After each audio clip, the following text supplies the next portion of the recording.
Hello，我係 Stephen Law。咁今日咧同大家分析一下喺吉他5級考試入面 List A Vivaldi 嗰首對 Four Seasons 入面嘅 Winter。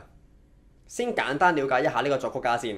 咁 Vivaldi 咧就係一個意大利人，出生喺呢個威尼斯。咁佢咧就係呢個巴洛克時代最著名嘅作曲家之一，同時咧亦係一個大師級嘅小提琴演奏家。而四季呢一首作品咧就係佢所創作最著名嘅小提琴協奏曲。咁5級考試入面嗰首咧就係四季入面冬天嘅第二樂章，原曲咧係 E flat major 嘅。咁考試用嘅版本咧就將佢降咗半度，改編咗做 D major。咁我哋點樣睇得出呢首歌係 D major 呢？首先份譜一開始有兩個 sharp， 分別係 F sharp 同埋 C sharp。最簡單嘅做法咧就係望最右邊嗰個 sharp， 然後再升高半音，就好似依家咁。最右邊係 C sharp， 咁首歌就會係 D 大調。咁如果最右邊係 G sharp 咧，咁首歌就會係 A 大調。咁樣我哋點樣判斷首歌係 D major 而唔係佢嘅關係小調 B minor 呢？通常一首歌開頭同埋結尾嗰個 chord 都會係嗰個調嘅一 chord。咁如果首歌係 D major 嘅話咧，咁佢開頭同埋結尾個低音咧，通常你都會見到係 D 嘅，同埋通常個旋律咧都會完喺個 D 音。咁通常一首歌完結之前嗰個 chord 咧就會係嗰個調嘅5 chord。咁 D major 嘅5 chord 咧就係 A chord， 所以咧你會見到呢首歌喺完結之前嗰個 chord 就係一個低音 A。咁至於右手點樣彈線啊，左手點樣撳弦，同埋點樣收夾咧，我就唔喺呢段片入面講啦。你哋有興趣咧就睇翻我之前嘅教學影片。咁呢首歌嘅第一個樂句咧就喺第一個小節度，由個 D 音開始，然後完喺個 A 音。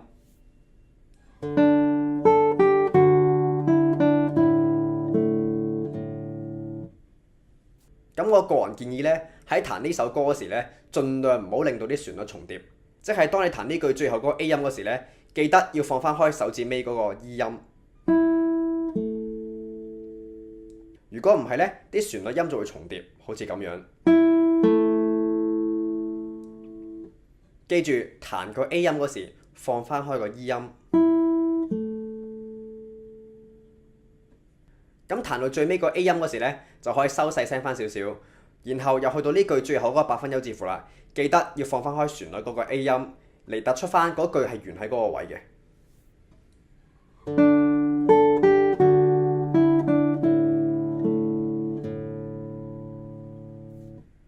咁好多人考試嗰時咧，屙腦比較弱嘅，咁其中一個練習方法咧就係你平時彈歌嗰時順手練埋唱音。咁你平時邊彈歌邊練埋唱 solfa nim 咧，咁你考試嗰時咧，你試唱練耳嗰部分咧就會好好多嘅。咁第二個樂句咧，就由呢個 A 音去到呢個 F sharp。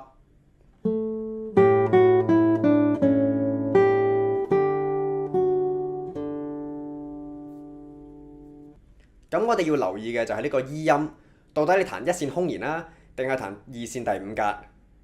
咁由於嗰個旋律音咧，盡量唔好重疊。所以當你彈咗一線空弦之後咧，你彈下一個 D 音嗰時咧，就盡量要諗辦法用你嘅左手或者右手去瞄翻之前嗰個空弦 E 音。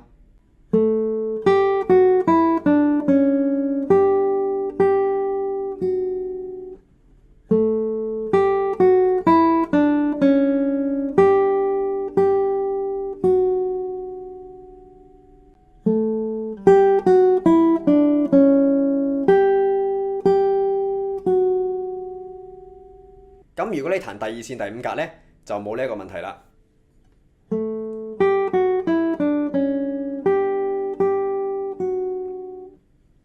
然後咧，當你彈到個低音 D 嗰時，記得要瞄停之前嗰個低音 A。通常咧，我哋可以用右手嘅拇指嚟做嘅。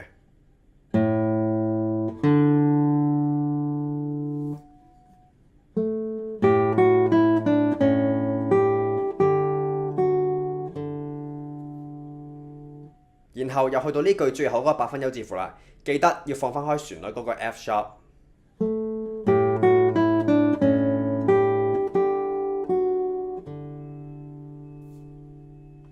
然後下一段咧就要留意呢個 A 音去到呢個 B 音中間，最好唔好有滑音。然後同大家講解一下轉把位。簡單嚟講咧，每一個把位可以分成4個手型嘅。當我咁樣撳嗰時咧，呢個係一個縮埋嘅一把位。而當我咁樣撳嗰時咧，呢個係一個張開嘅一把位。咁喺兩個把位入面咧，我手指公嘅擺位係有少少唔一樣嘅。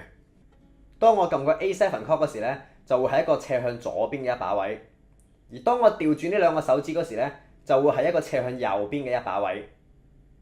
喺彈歌嗰時用錯把位咧，一嚟你容易攰，二嚟你容易彈錯音。咁我哋去翻首歌先，一開始先係一個縮埋嘅2把位，然後褪去一個張開嘅4把位，然後再去一個張開嘅6把位，然後轉去一個扭斜左邊嘅6把位，最後去一個縮埋嘅5把位。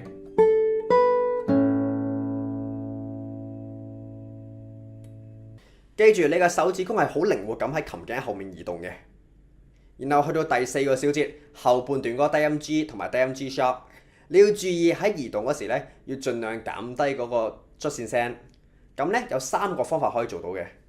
第一，隻手指拎起身嚟轉把位。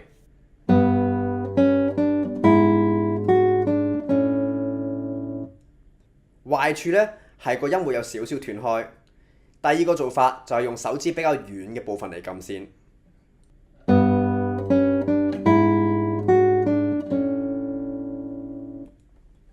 咁呢個咧可以極大幅度咁降低個捽線聲。第三，改變指法。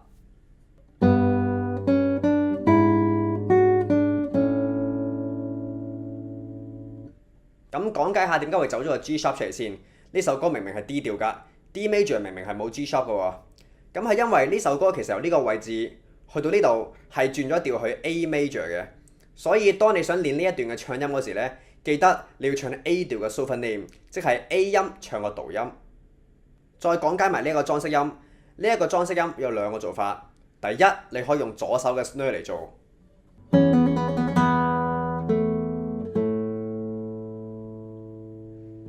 又或者用右手 cross string 嚟做。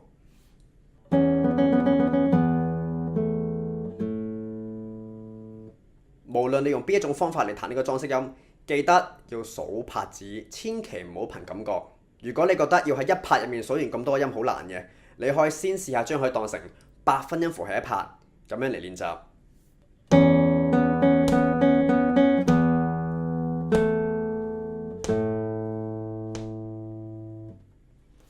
當你練到好純熟啦，先轉翻去4分音符係一拍。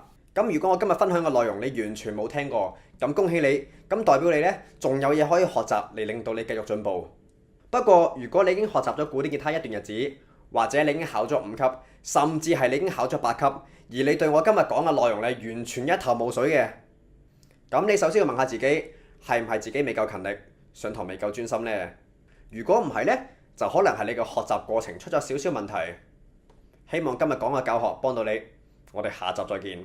拜拜。